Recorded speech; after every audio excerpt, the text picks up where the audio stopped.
Years back I was learning to drive off-road vehicles up on these roads. They're pretty windy, it's loose gravel or dirt at best, fairly narrow as you can see.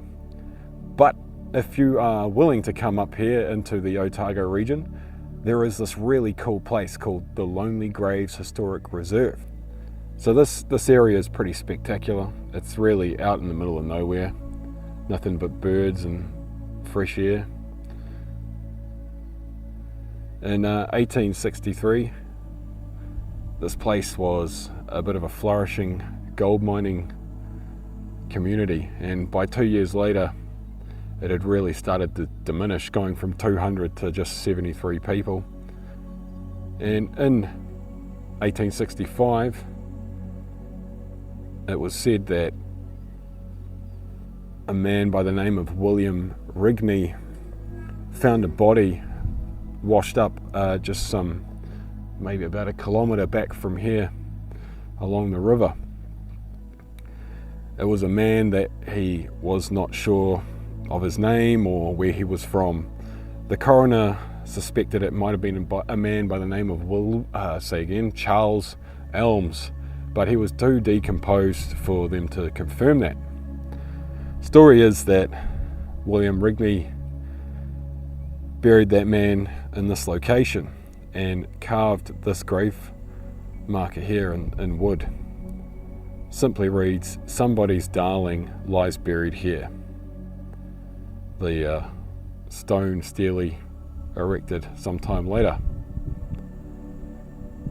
And on his death, apparently William asked to be buried next to the man, and as you can see, his grave marker reads, "The man who buried somebody's darling."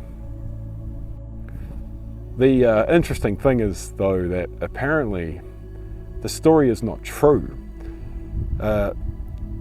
Supposedly William had spoke to people. He said he never found the body and he never buried the man. He just simply came up here, found someone had been buried at this spot, and decided, well, I'm gonna build a wee wooden fence around this grave.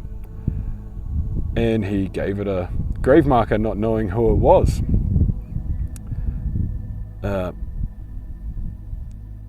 Yeah, but I mean, as stories often go, it caught on. It's a bit of a local legend, I suppose.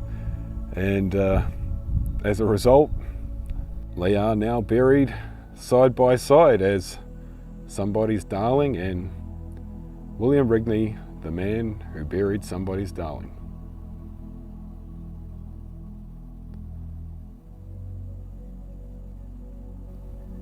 Either way, you should never let the truth get in the way of a good story, and I feel like no one's being harmed with this one. And he certainly did still, do a really lovely thing by giving him this grave marker, which is now encased and surviving a lot longer than a wooden grave marker would. It's a cool spot, you should check it out.